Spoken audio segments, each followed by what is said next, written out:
This wonderful, beautiful, marvelous island country known as the United Kingdom remains a land of wonderful opportunities, and I'm excited to bring to you yet another visa route which can land you in the beautiful United Kingdom.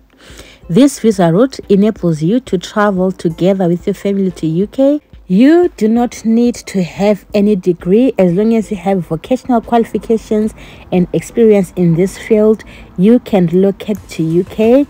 You also don't need to have any proof of funds, as some of the employers are willing to sponsor you from overseas. Of course, you might get sponsors who might not be willing to sponsor you, but most of these employers are willing to sponsor you to relocate to UK. And above all, the most exciting thing is that you can expect to earn as high as £31,200 per annum.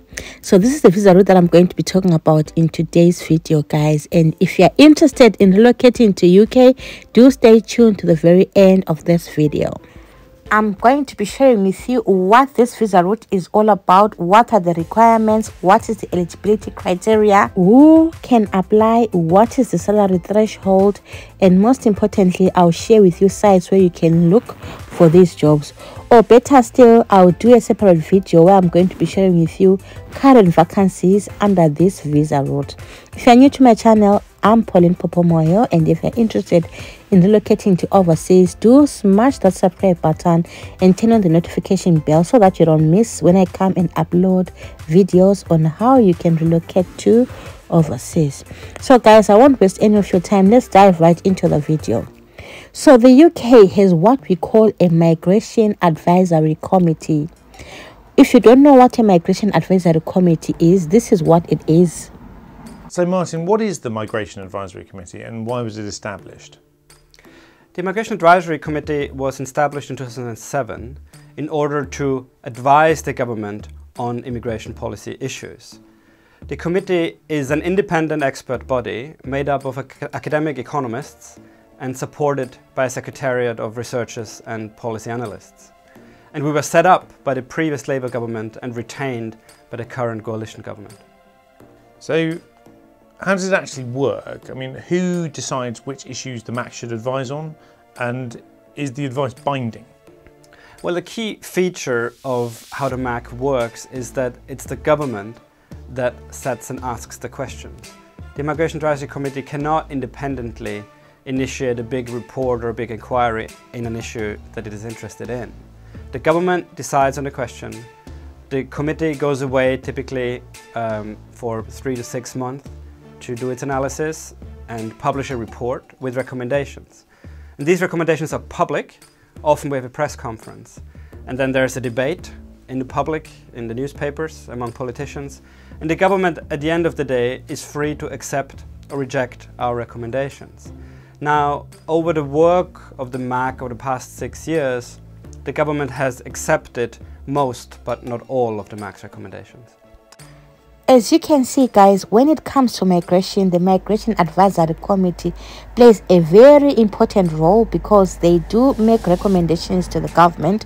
And like this man has rightly said, most of these recommendations are usually approved by the government. And of late, they made recommendations that the following people should be added into the shortage occupation list. They have recommended that waiters and waitresses be added to the shortage occupation list. This is exciting news, guys, because I've had a lot of people, especially from South Africa, who've been asking me about these jobs, the waiters and waitresses. Are they going to be added to the shortage occupation list or not? And the Migration Advisory Committee has actually recommended that these jobs be added, which means you can now be hired from overseas to come and work as a waiter and a waitress. And the most exciting thing is I have searched for jobs, guys, and there are so many jobs on offer, of which, like I said, I'll make a separate video so that those who qualify can apply. So now let's talk of the eligibility criteria. The number one eligibility criteria is that you need to be at least 18 years of age, and then you need to get a job from a licensed sponsor, which means you can apply for a job and get a sponsor here in the UK.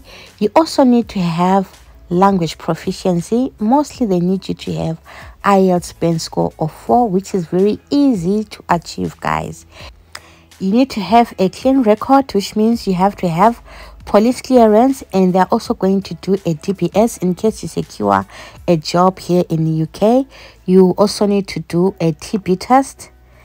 Having a driver's license is an added advantage, and if you get an employer, your employer should be willing to pay you at least £31,240 per annum.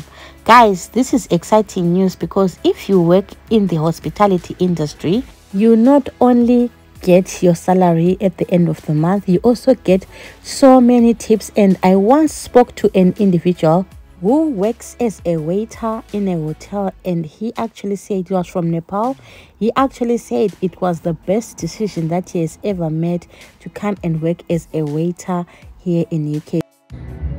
See guys, this is the handsome man that I'm talking about. Very handsome.